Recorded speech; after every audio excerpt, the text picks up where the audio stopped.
নমস্কাৰ ক্লাছ 10 আনন্দ ভিডিঅ'লৈ স্বাগতম জনাইছো। আজি আমি আলোচনা কৰিম তোমালোকৰ যেটো 3 নম্বৰ চেপ্টাৰ আছে দুটা চলকযুক্ত ৰৈখিক সমীকৰণ। এই সমীকৰণৰ প্ৰথম যেটো অনুশীলনী আমি হেতু আলোচনা কৰিম। তো তাৰ আগতে তোমালোকক দুটা চলকযুক্ত ৰৈখিক সমীকৰণ কাক বলে বা এই চেপ্টাৰত আমি কি পঢ়িব লাগিব তাৰ এটা থুলমূল আমি এটা আলোচনা কৰিলো, তাৰ পিছত আমি অনুশীলনী আগবাঢ়িম।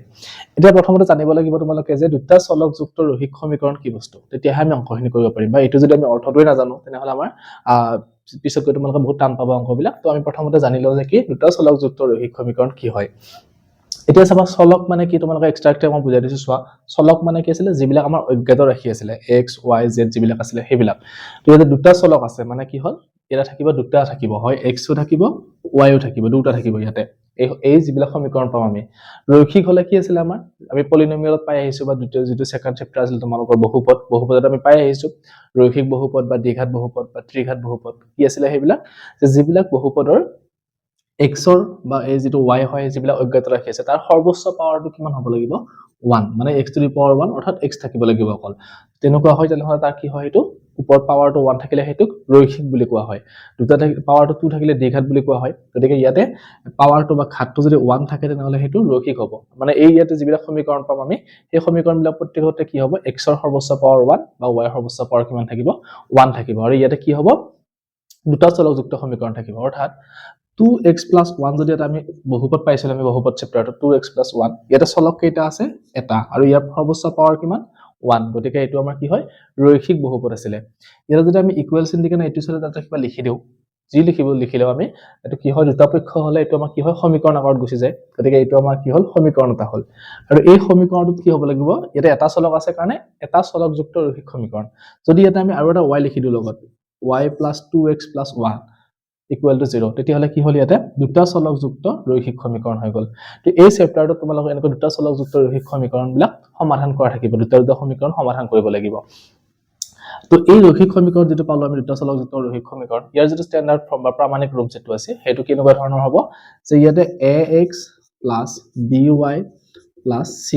equal to 0 এনেকুৱা আকাৰত হ'ব যে x থাকিব y থাকিব আৰু এইবিলাক এটা এটা কি হয় আমাৰ বাস্তৱ সংখ্যা থাকিব ইয়াতে। বুজি পালা? তো এনেকুৱা ধৰণৰ ৰূপৰ যিবিলাক সমীকৰণ আছে সেইবিলাকে আমাৰ কি ৰৈখিক সমীকৰণ। আৰু ইয়াত কি হয় দুটা চলকযুক্ত ৰৈখিক সমীকৰণ। এটা ইয়াতে এনেকুৱা ধৰণৰ দুটা সমীকৰণ আমি সমাধান কৰিব লাগিব। ইয়াতে ধৰা হল এটো a1 এটো b1 এটো c1 আৰু এটা সমীকৰণ ললো ধৰা হল a2x plus b2y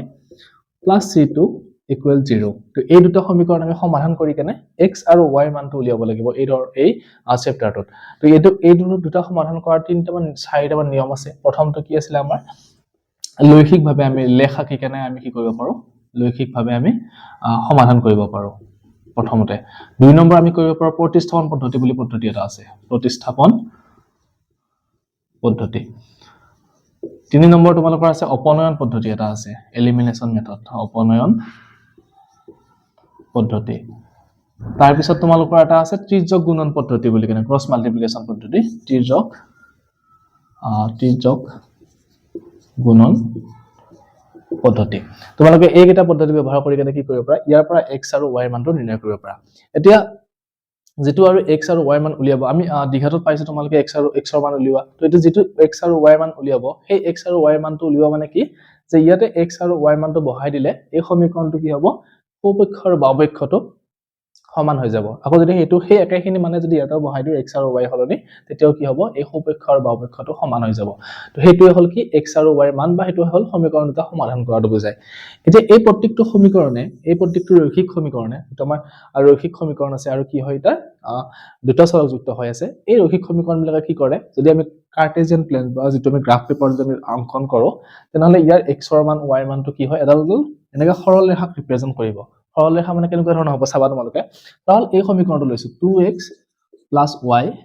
plus 1 equal to 0 এই সমীকৰণটো দিয়া আছে হা। তো এই সমীকৰণটোত আমি x ৰ মানটো x টাকা বহাব পাৰো y ৰ মানটো বহাব পাৰো। ধৰা হল ইয়াতে x ৰ মানটো কি হয় আমি 1 লৈ ললো x ৰ মানটো ললে এটো মান কিমান হ'ব 2 গুণ 2 2 একে কিমান হ'ব 3। তো y মানটো কিমান হ'ব গৈ -3। ধৰা হল তুমি যদি সৰল কৰি চোৱা এটো যে ইয়াৰ পৰা y মানটো কিমান হ'ব আমাৰ -1 -2x এনেকুৱা টাইপ হ'ব হয় নাই। তো এটা -1 হল আৰু x ৰ মানটো আমি কি কৰিছো এবাৰ 1 বহাই চাইছো। চাওতে এটো কিমান হল -1 -2 অৰ্থাৎ -3 হৈ গল। তাহলে মই যদি এনেকৈ টেবুল এখন বনাই লও ইয়াতে x ৰ মান ইয়াতে y ৰ মান তো ইয়াতে যদি x ৰ মানটো আমি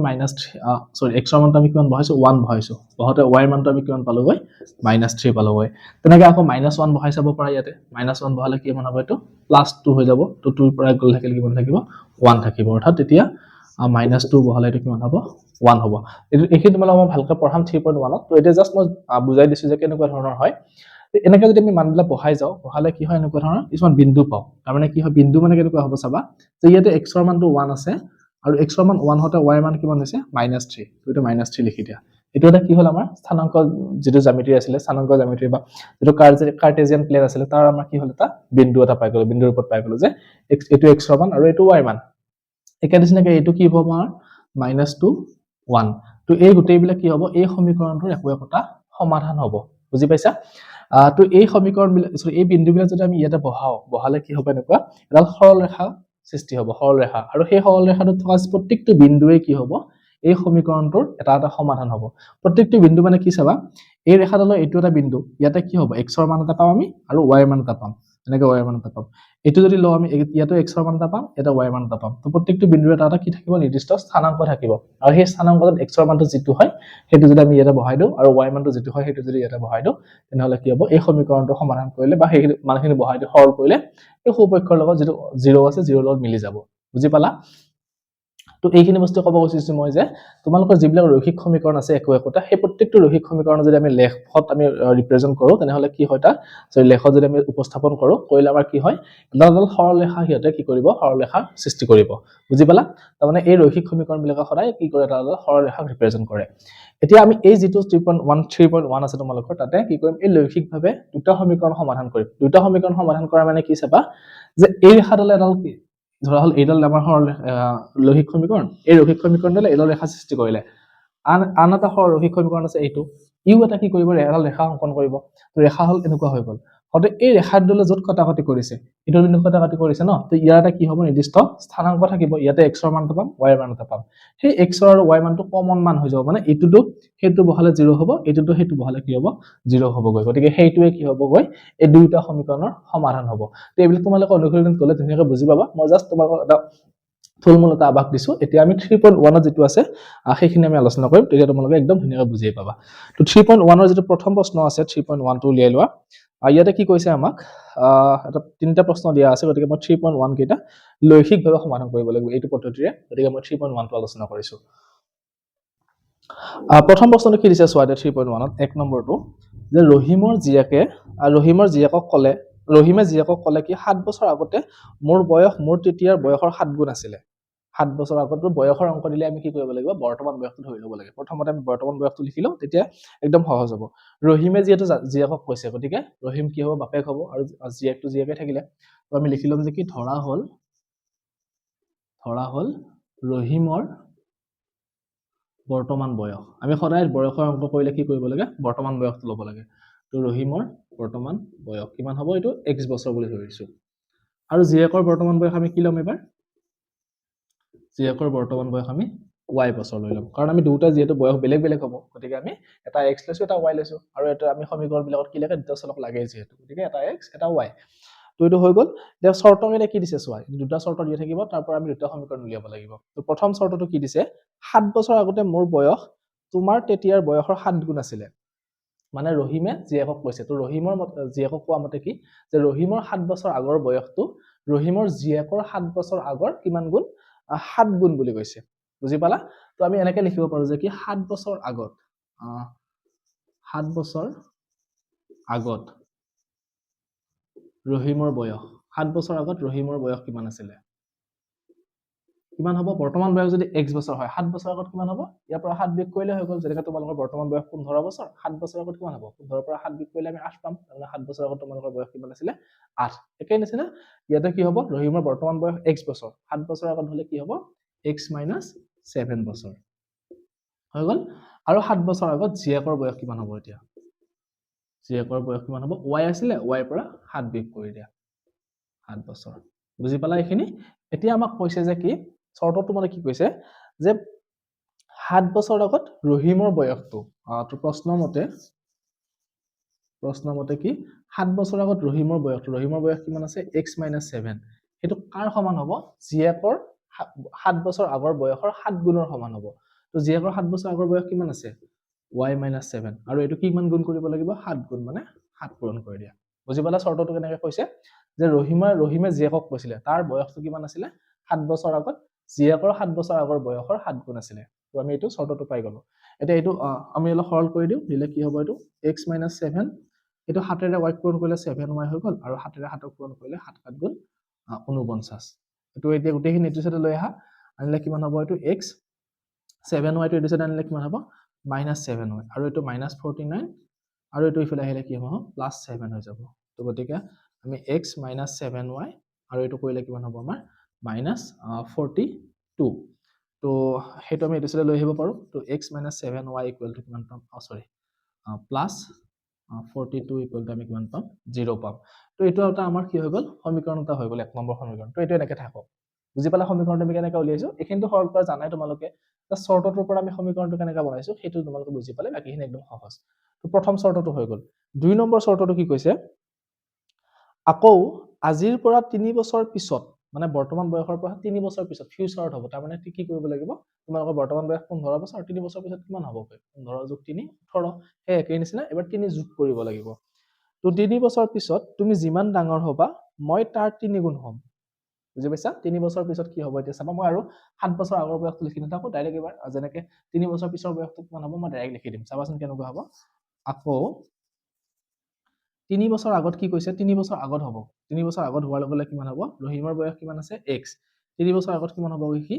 x + 3 বুজি পালা আৰু জীয়েক আছিলে কিমান y + 3 এই দুটা কেতিয়া সমান হ'ব যে ৰহিম হ'বগৈ জীয়েকৰ 3 বছৰ আগৰ বয়সৰ কিমান গুণ হ'বগৈ 3 গুণ হ'বগৈ গতিকে এইটো লিখি দিয়া পূৰণ 3 বুজি পালা এইখিনি একদম সহজ যে ৰহিমৰ বয়স 3 বছৰ পিছত মানে ফিউচাৰত হ'ব 3 বছৰ আগত হ'ব গতিকে x + 3 তো জীয়েকৰ 3 বছৰ আগৰ বয়সৰ 3 গুণ হ'বগৈ গতিকে সেইটো আমি লিখিছো x + 3 আৰু জীয়েকৰ বয়স y আছিলে 3 বছৰ পিছত কিমান হ'ব y + 3 হ'বগৈ তো y + 3 লগত আকৌ কি কৰিছো 3 গুণ পূৰণ কৰিছো হৈ গ'ল এতিয়া এইটো আকৌ এনেকুৱা সমীকৰণ আকাৰত লিখা লিখিলে কিমান হ'ব এইটো x + 3 আৰু এইটো 3y + 3 3 গুণ 9 তাৰ মানে আমি কি কৰিম গোটেইখিনি এফালে লৈ আহা x + 3 - 3y - 9 = 0 এইটো লিখিলে আমাৰ কিমান হ'ব x - 3y আৰু 9 পৰা 3 গ'লে কিমান থাকিব -6 = 0 এইটো আমাৰ 2 নম্বৰ সমীকৰণ বুজি পালা এইটো আমাৰ 1 নম্বৰ সমীকৰণ 2 নম্বৰ সমীকৰণ দুটা চৰ্ত দিছিলে আমি দুটা চৰ্ত পাই গলো তলখিনি উঠিছে নে মই চেক কৰি লৈছো ঠিক আছে তো এইটো আমাৰ হৈ গল দুটা সমীকৰণ পাই গলো এতিয়া এই দুটা সমীকৰণ আমি কি কৰিব লাগিব এই দুটা সমীকৰণৰ লেখ আঁকিব লাগিব তাৰ পিছত আমি তাৰ কি কৰিব পাৰিম জ্যামিতিকভাৱে লৈখিকভাৱে প্ৰদৰ্শন কৰিব পাৰিম তো লেখ আঁকি কেনে আমি তাৰ সমাধানটো উলিয়াব পাৰিম এতিয়া লেখ কেনেকৈ আঁকিম চাবা এই লেখ আঁকাটো তোমালোকে শিকিব লাগিব যে আমাৰ যিটো 1 নম্বৰ সমীকৰণ দিয়া আছে ইয়াৰ কাৰণে আমি কি কৰিম 1 নম্বৰ সমীকৰণৰ কাৰণে আমি এখন টেবুল বনাম এনেকুৱাকৈ টেবুল বনাম টেবুল কি হ'ব আমাৰ ইয়াতে x থাকিব ইয়াতে y থাকিব আৰু তোমালোকে তিনটা নিৰ্দিষ্ট মান লৈ ল'বা তিনটা দুটা ললেও হৈ যায় কিন্তু তিনটা ললে বেছি সুবিধা হয় কিহৰ কাৰণে ফুল হোৱাটো গম নাপায় মানে গম পায় দুটা হলে ফুল হোৱাটো গম নাপায় কেতিয়াবা এতিয়া চাবা কেনেকৈ ফুল হোৱাটো গম পায় বা গুফুল হোৱাটো গম নাপায় মই কৈ দিম তোমালোকে যেতিয়া লেখা অংকন কৰিবা তেতিয়া ধুনীয়াকৈ বুজি পাবা এতিয়া আমাৰ প্ৰথমটো চৰ্ত এইটো আছিলে ইয়াতে x ৰ মানটো বহালে y মানটো আমি কিমান পাম উলিয়াব লাগে এতিয়া কেনেকৈ উলিয়াম চাবাচোন আমি ডাইৰেক্ট বহাই গ'লেতো ভুল মানে সমাধান কৰাত অলপ টান হ'ব তোমালোকে কি কৰিব পাৰা সাইডত এনেকৈ ধুনীয়াকৈ এই সমীকৰণটো সমাধান কৰি ল'ব পাৰা এনেকৈ যে x - 7y ইয়াতে লিখি দিছো বাৰু পিছত তোমালোকে মুছি ল'বা এইখিনি x - 7y + 42 = কিমান আছে আমাৰ 0 আছে তো ইয়াতে x ৰ মানটো কিমান হ'ব চাবাচোন x = আমি এইটো দিশে আনিব পাৰো 7y আৰু এইটো -42 এইখিনিটো আমি কৰিব পাৰো এতিয়া চোৱা ইয়াতে যদি y মানটো বহাই যোৱা তোমালোকে x ৰ মানটো ধুনীয়াকৈ পাই যাবা তো y মানটো যদি মই ইয়াতে কি বহাও 6 বহাই দিওঁ চাবাচোন y মানটো যদি 6 লিখো কিমান হ'ব 7 6 গুণ 42 42 আৰু 42 গ'লে কিমান থাকিব x ৰ মানটো 0 হৈ গ'ল বুজি পালা এটা 7 * 6 y মানটো এবাৰ 6 লিখিছো লিখোতে কিমান হ'ল এইটো 7 6 গুণ 42 42 পৰা 42 গ'লে কিমান থাকিব 0 থাকিব x ৰ মানটো আমি কিমান পালো 0 সেইকাৰণে ইয়াতে 0 লিখি দিছো তোমালোকে এনেকৈ টেবুলখন বনাই ল'বা নেক্সট এবাৰ 6 সলনি যদি আমি 7 লিখি দিওঁ ইয়াতে 7 লিখিলে কিমান হ'ব 7 7 গুণ 49 গতিকে এইটো 49 49 ৰ পৰা 42 গ'লে কিমান থাকিব 7 থাকিব তাৰ মানে যদি y মানটো 7 লিখা হয় x ৰ মানটো কিমান হয় গৈ 7 হৈ যায় বুজি পালা নেক্সট যদি আৰু কি বহাও আমি ইয়াতে 7 বহালো এবাৰ ধৰা হ'ল তোমালোকে 8 বহাই চাব পাৰা 8 বহালে কিমান হ'ব 8 7 গুণ 56 56 তো 56 ৰ পৰা 42 গলে কিমান থাকিব 14 থাকিব তাৰ মানে 18 x ৰ মান সৰি y মানটো যদি 8 বহাও আমি x ৰ মানটো কিমান পাম 14 পাম বুজি পালা এইখিনি কেনেকৈ কৰিছো তোমালোকে জাস্ট এই সমীকৰণ যেটো সমীকৰণৰ কাৰণে বনাম হেতু তোমালোকে এটা অজ্ঞাত ৰাশিৰ মান উলিয়াই লবা যে x কি হয় সেইখিনি উলিয়াই লবা বা y কি হয় সেইখিনি উলিয়াই লবা তাৰ পিছত এটো যেটা যেটো থাকে এটো আছে নহয় ইয়াতে তোমালোকে মানবিলাক বহাই থাকা তাৰ পিছত যেটো সমান সৰল কৰিলে যেটো উত্তৰ ওলাই গয় হেতুৱে x ৰ মান হ'বগৈ বুজি পাইছা y মানটো তোমালোকে যিকোনো ল'ব পাৰা 1 ল'ব পাৰা লৈ কেনে চাব পাৰা কি হয় 2 ল'ব পাৰা কি হয় চাব পাৰা 3 ল'ব পাৰা কি হয় চাব পাৰা এনেকৈ কৰি কেনে যেটো ওলাই x ৰ মান হেতুৱে হৈ যাব ওপৰত লিখি দিবা এনেকৈ তো ফাৰ্স্ট টেবুলখন হৈ গল এবাৰ আমি 2 নম্বৰ সমীকৰণটোৰ কাৰণে কৰিছো তো 2 নম্বৰ সমীকৰণটোৰ কাৰণে কি আছে এতিয়া 2 নম্বৰ সমীকৰণটো আমাক দিয়া আছে এটা মই লিখিছো এইখন ইয়াৰ কাৰণে x লিখা ইয়াতে y লিখা আৰু ইয়াৰ কাৰণে তিনিটা এনেকৈ লৈ লোৱা ঠিক আছে 2 নম্বৰ সমীকৰণটো আমাৰ কিমান আছে মই লিখি দিছো ইয়াতে x 3y 6 0 আকৌ ইয়াৰ পৰা x ৰ মানটো উলিয়াই লোৱা x কি হ'ব 3y 6 বুজি পালা না এইটো গোটেইখিনি সমানখিনি হেতু চাই লৈ গৈছো অকল x টো এটো চাইডে ৰাখিছো এতিয়া আমি ইয়াতে y মানটো বহালে x ৰ মানটো গম পাই যাম তো y মানটো তোমালোকে 1 বহাইছো 3 * 1 কিমান হ'ব +6 3 * 1 মানে 3 +6 কিমান হ'ব গৈ এইটো 9 তো যদি আমি y মানটো 1 বহাও x ৰ মানটো কিমান পাও 9 পাও বুজি পালা নেক্সট তোমালোকে y মানটো এবাৰ 0 বহাই চাব পাৰা 0 বহালে কিমান হ'ব 3 * 0 0 হৈ যাব হলে 0 + 6 কিমান হ'ব 6 অৰ্থাৎ y মানটো যদি 0 হয় x ৰ মানটো কিমান হ'ব গৈ 6 হ'ব গৈ y মানটো যদি তোমালোকে 2 বহাইছোৱা 3 দুগুণ বেছি ডাঙৰ হৈ যাব নালাগে সৰু বহাই দিও -1 বহাই দিলো তো -1 বহালে কিমান হ'ব 3 * -1 -3 তো 6 পৰা 3 গলে কিমান থাকিব উত্তৰটো 3 মানে ইয়াতে যদি -1 বহাও ইয়াতে আমি কিমান পাম 3 পাম বুজি পালা এইখিনি তোমালোকে জাস্ট ইয়াতে এনেকৈ সমীকৰণটোৰ পৰা এটা x ৰ মান বা y মানটো উলিয়াই লবা লৈ এটা সাইডে লৈ লবা সেইখিনি লৈ তাত মানখিনি বহাই থাকিবা y মানটো যি বহাই ইয়াতে লিখিবা আৰু উত্তৰটো যি পোৱা হেতু x ৰ মান হ'বগৈ যদি x টো ইয়াতে y থাকে ইয়াতে x থাকে তেনেহলে x ৰ মানটো যি বহাবা হেতু লিখিবা ওপৰত আৰু সৰল কৰি কেনে যেটো পোৱা হেতু হ'ব y মানটো বহাই দিবা হৈ গল তো এইখিনি এতিয়া মুছি দিছো এইখিনি তোমালোকে ৰাফলি কৰবাত কৰি লবা সাইডত তেতিয়া মুখে মুখে কৰিলে ভুল নহয় ভুল হৈ যাব পাৰে গতিকে এনেকৈ পাতি কৰিলে তোমালোকে ভুল নহয় তো আমি পাই গলো নহয় এটা তাৰ মানে চোৱা এটা প্ৰথমটোত x ৰ মান 0 আৰু y মানটো কিমান আছে প্ৰথমটোত 6 এনেকৈ এটা বিন্দু পাই গলো না আকৌ এইটো ক্ষেত্ৰত কিমান হ'ব 7 7 আকৌ এইটো ক্ষেত্ৰত কিমান হ'ব আমাৰ 14 8 এনেকৈ আমি তিনিটা বিন্দু পাই গলো তো আমি লেখ অংকন কৰিব পাৰিম এতিয়া তো এতিয়া আমাক কি লাগিব এখন কাৰ্টেজিয়ান প্লেন লাগিব মানে এই বিন্দুকেইটা বহাবৰ কাৰণে তো আমি কি কৰিম এখন এনেকুৱাকৈ স্থানাংক জ্যামিতিৰ যিখন কাৰ্টেজিয়ান প্লেন আছিল সেইখন আমি ইয়াত আঁকি ল'ম এতিয়া লৈ ইয়াতে কি কৰিব লাগিব প্ৰত্যেকটো সেন্টিমিটাৰ বা 1 সেন্টিমিটাৰ দূৰত্ব লৈ কেনে বা তোমালোকে গ্ৰাফ পেপাৰ আঁকিলে ধুনীয়াকৈ দাগ চিন দিয়াই থাকে সেই হিচাপে তোমালোকে কিমানটা দাগ ল'ব লাগিব এতিয়া চোৱা এডাল আমাৰ x এক্সিস আছিলে এডাল আমাৰ কি x অক্ষ ইয়াতে x ড্যাশ তো o হয় পইণ্ট আৰু ইয়াতে কি থাকে আমাৰ x থাকে ইয়াতে আমাৰ কি থাকে y আৰু ইয়াতে কি থাকে আমাৰ y ড্যাশ এতিয়া আমি সাম x ৰ মান ইয়াতে কিমান বহাব লাগিব তো চোৱা ইয়াতে x ৰ হাইয়েস্ট মান কিমান আছে 14 আছে ন তো আমি কি কৰিম ইয়াতে x ৰ মানটো কি কৰিম অলপমান 14 লৈ যোৱালে আমি এটা দাগ চিন দি লম তো 14 লৈ যোৱালে 1 2 3 4 5 6 7 8 9 10 11 12 13 14 15 16 এনেকৈ যাব ইয়াতে হলে কিমান হ'ব 1 2 y মান হাইয়েস্ট কিমান আছে চোৱা 8 আৰু ইয়াতে -1 গতিকে 1 8 ললে হ'ল 2 3 4 5 6 7 8 9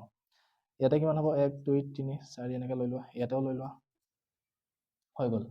আৰু বাকিখিনি মানখিনি লিখি দিয়া ইয়াতে 1 2 3 4 5 6 7 8 9 10 11 12 13 14 15 16 ইয়াতে কিমান হ'ব -1 এইটো সাইডে -2 -3 তল পিনে -1 -2 -3 আৰু ইয়াতে 1 2 3 4 5 6 7 8 9 এনেকুৱা হ'ব তো তোমালোকে এখন গ্ৰাফ পেপাৰত আঁকিলে ধুনীয়াকৈ গ্ৰাফ পেপাৰত তোমালোকে কৰি পাইছা যিহেতু কিতাপত ধুনীয়াকৈ লিখাই আছে গ্ৰাফ পেপাৰত তো তোমালোকে গ্ৰাফ পেপাৰত কৰিবা তেতিয়া সুবিধা হ'ব আৰু কিতাপ পৰীক্ষাত আহিলে তো গ্ৰাফ পেপাৰ দিবই তো সেই হিচাপে লিখি ল'বা এতিয়া এইখিনি মই কি কৰিলো মানখিনি বহাই দিলো সৰি x এক্সিস আৰু y এক্সিসটো আঁকিলো এতিয়া আমি কি কৰিব লাগিব ইয়াৰ পৰা বিন্দুবিলাক আমি ইয়াতে উপস্থাপন কৰিব লাগিব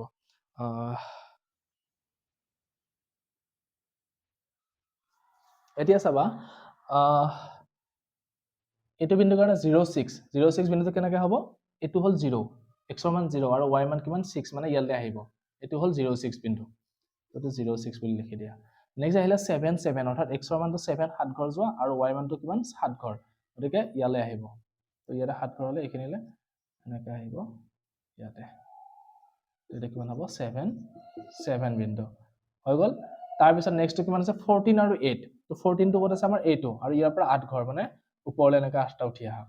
এনেকুৱা টাইপ হৈ যাব এইটো কিমান হ'ব 14 আৰু 8 এতিয়া আমি বিন্দুকেইটা কানেক্ট কৰি দিয়াচোন তো প্ৰত্যেকটো বিন্দু এনেকৈ এতিয়া দেখিছানে এডাল সৰল ৰেখা সৃষ্টি হৈছে হয় নাই মই এতিয়া স্কেলডাল ভাবক ব্যৱহাৰ কৰা নাই বা ইয়াতে 1 সেন্টিমিটাৰ দূৰত্বত লোৱা নাই মই অনুমানিক লৈছো যেহেতু গতিকে অলপমান বেকা বেকি হ'ব পাৰে তোমালোকে যেতিয়া স্কেল ব্যৱহাৰ কৰিবা বা গ্ৰাফ পেপাৰ অংকন কৰিবা এডাল ধুনীয়া এডাল কি হ'ব সৰল ৰেখা সৃষ্টি হ'ব এতিয়া মই অলপমান বেকা হৈ গৈছে এনেকৈ স্কেল ব্যৱহাৰ কৰা নাই কাৰণে তো এডাল কি হ'ব এডাল সৰল ৰেখা সৃষ্টি হ'ব এতিয়া মই যে কৈছো তিনিটা বিন্দু ল'ব লাগিব তোমালোকে দুটা বিন্দু ল'লে কেতিয়াবা ভুল হোৱাৰ চান্স থাকে কি ভুল হোৱাৰ চান্স থাকে চাবাচোন যদি মই ধৰা হ'ল এইটো বিন্দু ল'লো আৰু এইটো বিন্দু ল'লো এইটো বিন্দু মই লোৱা নাই হা তো দুটা বিন্দু লওঁতে ধৰা হ'ল এইটো বিন্দু মই লওঁতে ভুল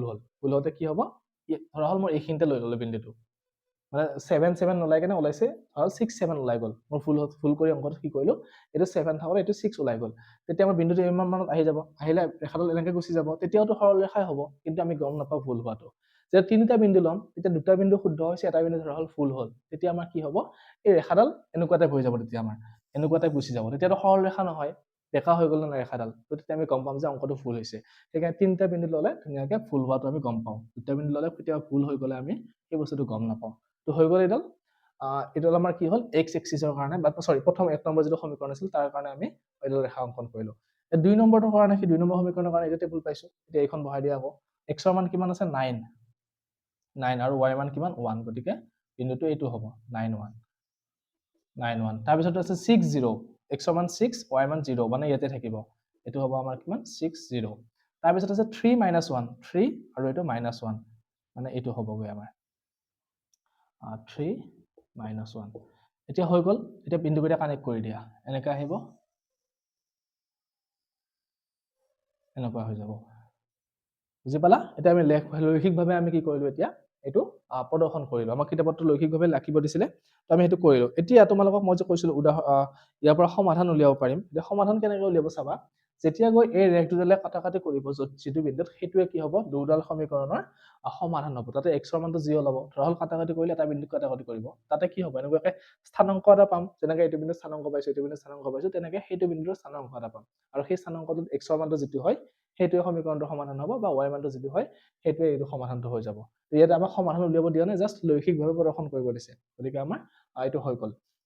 1 নম্বৰ প্ৰশ্নটো এবাৰ 2 নম্বৰটো আকৌ চৰ্ট অৰ্ডাৰ দিছে 2 নম্বৰটো কৰিছো এবাৰ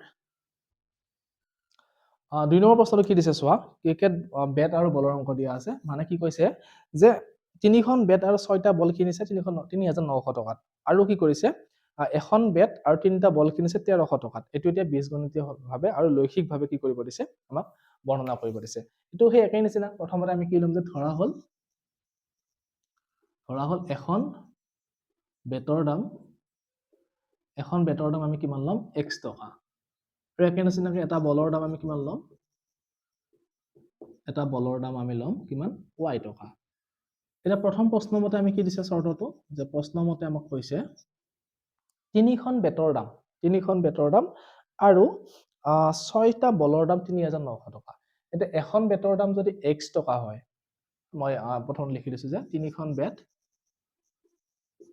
প্লাস 6টা বল এইখিনি মুঠ দাম কিমান 3900 টকা ঠিক আছে এতিয়া এইটো আমি যদি সমীকৰণ আকাৰত লিখো কেনেকুৱা হ'ব চাবা 3খন বেটৰ দাম কিমান হ'ব এখন বেটৰ দাম যদি x টকা হয় 3খনৰ দাম কিমান হ'ব 3 * x হয় নাই যে এখন বেটত x টকা মই সিম্পল উদাহৰণ এটা দি দিছো যে এটা পেনৰ দাম 5 টকা তিনিটা পেনৰ দাম কিমান হ'ব 3 5 গুণ 15 টকা একেই নিচিনা এখন বেটৰ দাম x টকা 3খন বেটৰ দাম কিমান হ'ব 28x 3x প্লাস 6টা বল এটা বলৰ দাম y টকা 6টা বলৰ দাম কিমান হ'ব 6y = কিমান হ'ব এইটো 3900 টকা বুজি পালা এইটো দাম আমি কিমান পাম 3900 টকা একে নিচিনাকৈ এবাৰ কি কৈছে এইটো আমাৰ টকাটো বাদ এইটো হৈ গ'ল আমাৰ সমীকৰণটো প্ৰথম সমীকৰণ 1 নম্বৰ সমীকৰণ 2 নম্বৰ সমীকৰণটো আমাক কি কৈছে যে একে ধৰণে এখন বেট আৰু 3টা বল কিনে 1300 টকাত এবাৰ চাবা প্ৰশ্ন মতে আকৌ কি দিছে আমাক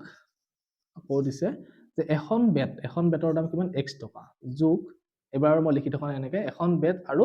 3টা বলৰ দাম কিমান কৈছে 3y তো এইটো লিখি দিয়া 3y এটা বলৰ দাম y টকা, তিনিটা বলৰ দাম কিমান হ'ব y 3y টকা। এইখিনিৰ দাম কিমান আছে 1300 টকা। বুজি পাইছা? এইটো এটা সমীকৰণ হৈ গ'ল আমাৰ যে এখন বেট আৰু তিনিটা বলৰ দাম কিমান 1300 টকা। এতিয়া আমি কি কৰিব দিছে এই দুটা সমীকৰণ সমাধান মানে কি কৰিব দিছে বীজীয় বা লৈখিকভাৱে ইয়াক কি কৰিব দিছে প্ৰদৰ্শন কৰিব দিছে। তো হৈয়ে গ'ল এইটো আমি কি কৰিম এইটো আমাৰ 2 নম্বৰ সমীকৰণ 2 নম্বৰ সমীকৰণ দি দিয়া। তো 1 নম্বৰ সমীকৰণত আমি কি কৰিম ইয়াৰ পৰা x ৰ মানটো উলিয়াম উলিয়াই কেনে আমি কি কৰিম x আৰু y মান উলিয়াই কেনে টেবুল বনাম আকৌ ইয়াতেও সেই একে নিচিনাকৈ x আৰু y মান উলিয়াই কেনে কি কৰিম টেবুল বনাম। তো এইটো কেনেকুৱা ধৰণৰ হ'ব আমাৰ টেবুলখন বনাই লৈছো ইয়াতে x y আৰু এইটো কি থাকিব আমাৰ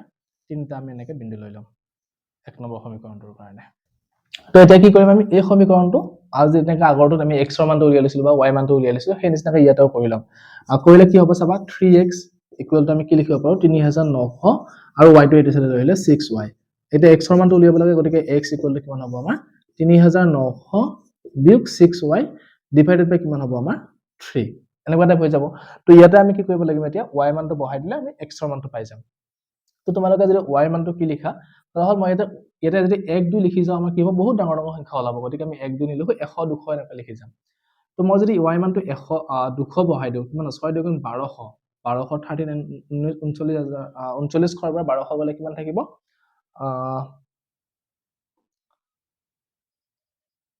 39 আছিলে তাৰ পৰা 1200 গ'লে থাকিব আমাৰ 2700 2700 3ৰে হৰণ যাব গতিকে y মানটো লিখি দিছো মই কি 200 200 বহাৰ লগে লগে কিমান হ'লেতো এনেকুৱা হৈ যাব 900 আৰু এইটো 6 2 1200 ডিভাইডেড বাই 3 এনেকুৱা টাইপ হৈ যাব। তো 39 ঘৰৰ পৰা 1200 গ'লে কিমান থাকিব 2700 2700 পৰা আমি কি কৰো 3ৰে হৰণ কৰিলে 3 9 2700 অৰ্থাৎ এইটো কিমান হ'বগৈ আমাৰ 900। বুজি পালা? একে নিচিনাকৈ এবাৰ যদি 300 বহাইছো ইয়াতে 3 বহাই দিওঁ 6 3 কিমান হ'ব এইটো 1800 হৈ যাব। 39 পৰা 18 গ'লে কিমান থাকিব 9 পৰা 8 গ'ল থাকিল 1 তাৰপিছত 3 পৰা 1 গ'ল থাকিল কিমান 2 2100। তো 2100 300 কৰিলে কিমান হ'ব এইটো 700 গতিকে এইটো লিখা 700 আৰু ইয়াতে আমি কিমান বহাইছিলো 300 বহাইছিলো হৈ গ'ল। এবাৰ 400 বহাইছো 6 4 24 24 39 পৰা 24 গ'লে কিমান থাকিব 1500 থাকিব 1500 হৰণ কৰিলে আকৌ 500 হ'ব। তো এইটো 400 দিলে এইটো কিমান হ'ব 500। বুজি পালা এইটো? তো আমি প্ৰথম টেবুলখন পাই গ'লো। এতিয়া আকৌ 2 নম্বৰ টেবুলখন বনাব লাগিব 2 নম্বৰৰ কাৰণে একেই নিচিনাকৈ বনাই দিয়া এনেকুৱা ইয়াতে থাকিব x ৰ মান ইয়াতে হ'ব y ৰ মান। তো ইয়াতে চোৱা x + 3y = 1300 হৈ আছে। তো আমি এইটো লিখিব পাৰো এনেকৈ কি x = 1300 - 3y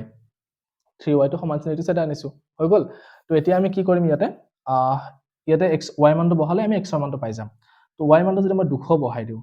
y মানটো 200 বহাইছো 200 বহালে কিমান হ'ব 3 2 600 1300 পৰা 600 গ'লে কিমান থাকিব 700।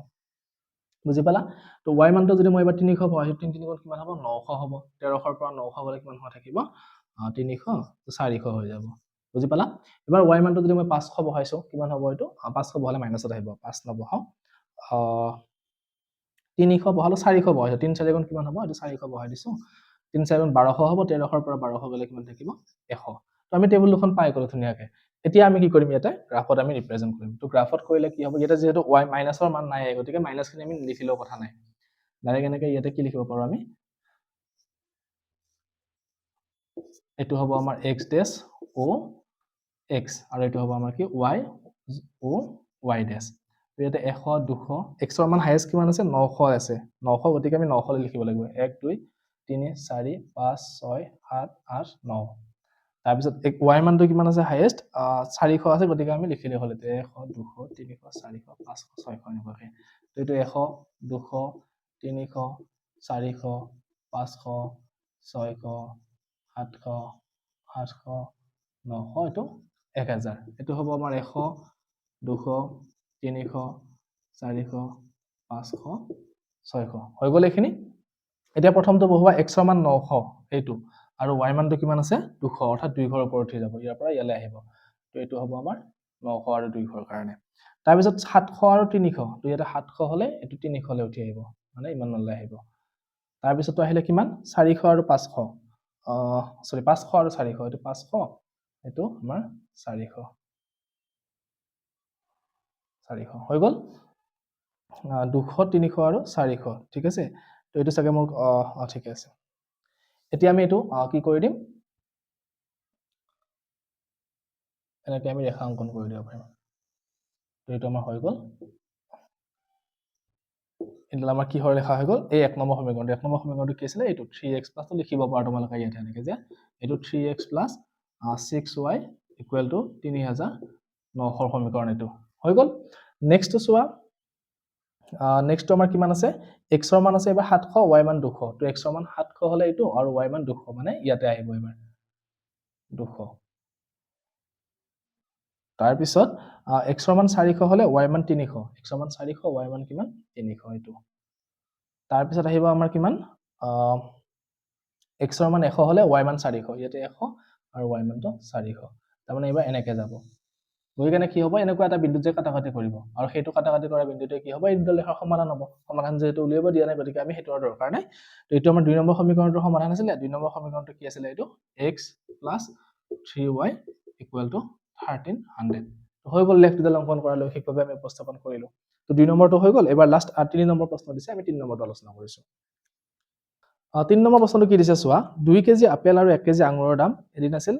160 টকা। এমাহৰ পিছত 4 কেজি আপেলৰ দাম আৰু 2 কেজি আঙুৰৰ দাম কিমান হ'ল, 300 টকা হ'ল। এই পৰিস্থিতিটো বীজীয়ভাৱে বা লৈখিকভাৱে বৰ্ণনা কৰা। একেই নিচিনা অংক, আঙুৰৰ দাম আৰু আপেলৰ দাম, গতিকে আমি 1 কেজি আপেল আৰু আঙুৰৰ দামটো ধৰি ল'ব লাগিব প্ৰথমতে। তো লিখা, ধৰা হ'ল 1 কেজি আপেলৰ দাম, 1 কেজি আপেলৰ দাম কিমান হ'ব, x টকা, আৰু 1 কেজি আঙুৰৰ দাম কিমান হ'ব, y টকা। তো এইখিনি আমি লিখি ল'লো। এতিয়া আমাক কি কৈছে,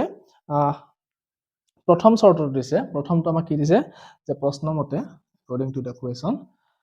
2 কেজি আপেল আৰু 1 কেজি আঙুৰৰ দাম আছিল 160 টকা। তো 2 কেজি আপেল কি হ'ব, 1 কেজি আপেলৰ দাম যদি x টকা হয়, 2 কেজি দাম কিমান হ'ব, twice x টকা। আৰু 1 কেজি আঙুৰৰ দাম y টকা, এইখিনি কিমান আছিলে, 160 টকা। এইটো আমাৰ 1 নম্বৰ ইকুৱেশ্যন হৈ গ'ল, 1 নম্বৰ সমীকৰণ। 2 নম্বৰ চৰ্তটো কি দিছে, আকৌ দিছে আমাক যে 4 মাহ পিছত কি হ'ল, 1 মাহ পিছত কি হ'ল, 4 কেজি আপেলৰ দাম, 4 কেজি আপেল মানে কি 4x প্লাছ 2 কেজি আঙুৰৰ দাম, 2 কেজি আঙুৰৰ দাম কিমান হ'ব, 2y ইকুৱেল টু কিমান হ'ব, এইটো 300 হৈ গ'ল। এইটো আমাৰ 2 নম্বৰ সমীকৰণ। এতিয়া এই দুটাৰ কাৰণে সমাধান উলিয়াব লাগিব, গতিকে ইয়াতে আমি y মানটো উলিয়াব পাৰো। চোৱাচোন এবাৰ, y ইকুৱেল টু কিমান হ'ব, 160 বিয়োগ twice x, এই x টো এইটো চাইডে লৈ আহিছো এবাৰ, হয়নে? আৰু ইয়াৰ পৰা আমি কৰিলে কি হ'ব, 2y ইকুৱেল টু কৰিলে আমাৰ কিমান হ'ব, 300 মাইনাছ 4x। তাৰমানে y ইকুৱেল টু আমি কি পাম, 300 মাইনাছ 4x ডিভাইডেড বাই 2। অৰ্থাৎ ইয়াতে x ৰ মান বহাই গ'লে আমি y মান পাম, ইয়াতে x ৰ মান বহালে y মানটো পাই যাম। তো এতিয়া বাকচ বনোৱা টেবুল দুখন,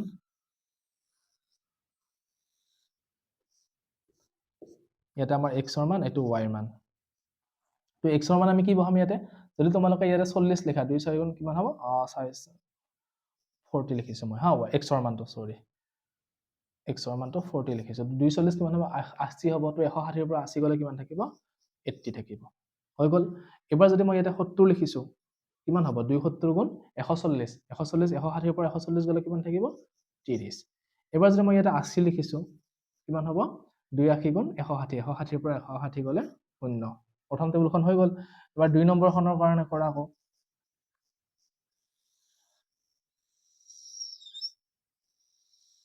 2 নম্বৰ কাৰণে 1 2 3, ইয়াতে x ৰ মান, এইটো y ৰ মান। ইয়াতে এতিয়া x ৰ মান বহাই দিয়া। যদি মই ইয়াতে x ৰ মান কি বহাও,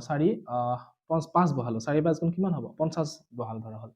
x ৰ মানটো কিমান বহাইছো, 50। তো 4 50 কিমান হ'ব, 4 5 গুণ 20, 200 হ'ব। 300 ৰ পৰা 200 গ'লে কিমান থাকিব, 100 থাকিব। 100ক 2ৰে হৰণ কৰিলে 50 হ'ব। তোমালোকে এইটো মুখে মুখে নকৰিলে এনেকৈ লিখি কেনে পূৰণ হৰণ কৰি চাব পাৰা, মই মুখে মুখে কৈ দিছো সহজ হৈ আছে কাৰণে। 50-50। এবাৰ যদি মই ইয়াতে কি বহাও, 60 বহাই দিওঁ, 4 60 গুণ কিমান হ'ব, 60 লিখিছো মই এবাৰ, হা। তো 4 6 গুণ কিমান, 24, 240 হ'ব। 300 ৰ পৰা 240 গ'লে কিমান থাকিব, 60 থাকিব। আৰু 60 ৰ আধা কিমান হ'বগৈ, 30, হৈ গ'ল। আকৌ যদি মই এবাৰ ইয়াতে কি বহাইছো, 40 বহাইছিলো, 40 বহালে কিমান হ'ব, 4 4 গুণ 160, 4 40 কিমান হ'ব, 160। 300 ৰ পৰা 160 গ'লে কিমান থাকিব, 300 ৰ পৰা 160 গ'লে 140। তো ইয়াতে মই 40 বহাইছো। তো x ৰ মান 40 বহাওঁতে কিমান হ'ল, এইটো 4 4 গুণ 16, 160, 300 ৰ পৰা 160 গ'লে থাকিলে কিমান, 140, 140 আধা কৰিলে কিমান হ'ব, 70। হৈ গ'ল দুখন টেবুল। এতিয়া টেবুল দুখন আমি ইয়াতে ৰিপ্ৰেজেন্ট কৰিম। তো ইয়াতে চোৱা x ৰ মানটো হাইয়েষ্ট কিমান আছে 80 আৰু ইয়াতে কিমান 40 গতিকে x ৰ মানটো আমি 80 লৈ লিখিলে হৈ গ'ল এইটো 10 20 30 40 50 60 70 80 আৰু y মানটো কিমান আছে হাইয়েষ্ট ইয়াতে y মানটো 80 আছে গতিকে এইটো লিখি দিয়া 80 10 20 30 40 50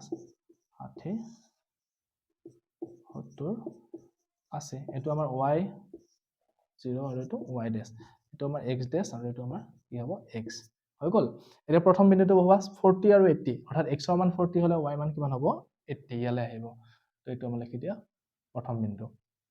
তাৰপিছতো x ৰ মান 70 হ'লে y মান 30 এইটো 70 হ'লে 30 অৰ্থাৎ ইমানলৈ আহিব তো এইটো 70 30 আৰু 80 হ'লে 0 গতিকে এইটো ইয়াতেই থাকিব তাৰমানে এইডাল কানেক্ট কৰিলে আমাৰ কি হ'ব এনেকুৱা টাইপ হৈ যাব মই এতিয়া সমান হোৱা নাই কাৰণে মিলা নাই তেনেকুৱা টাইপ হৈ যাব বিন্দুটো ৰেখাডাল এইডাল আৰু এইডাল সমীকৰণটো কি আছিল আমাৰ এক নম্বৰ সমীকৰণটো এইটো 2x লিখি দিয়ে ইয়াতে 2x plus y equal to 160 কাৰণ এইডাল সমীকৰণ সেইডাল লেখ নেক্সট দুই নম্বৰটো চোৱা কি দিছে x ৰ মান 50 হ'লে y মান 50 50 50 হ'লে এইখিনিলৈ আহিব এইখিনি তাৰপিছৰটো কি আছে 60 30 60 হ'লে 30 অৰ্থাৎ ইয়ালৈ আহিব তাৰপিছৰটো কি আছে এটা 70 30 টো লিখোতে মই ফুল হৈছিলে কাৰণে মিলা নাই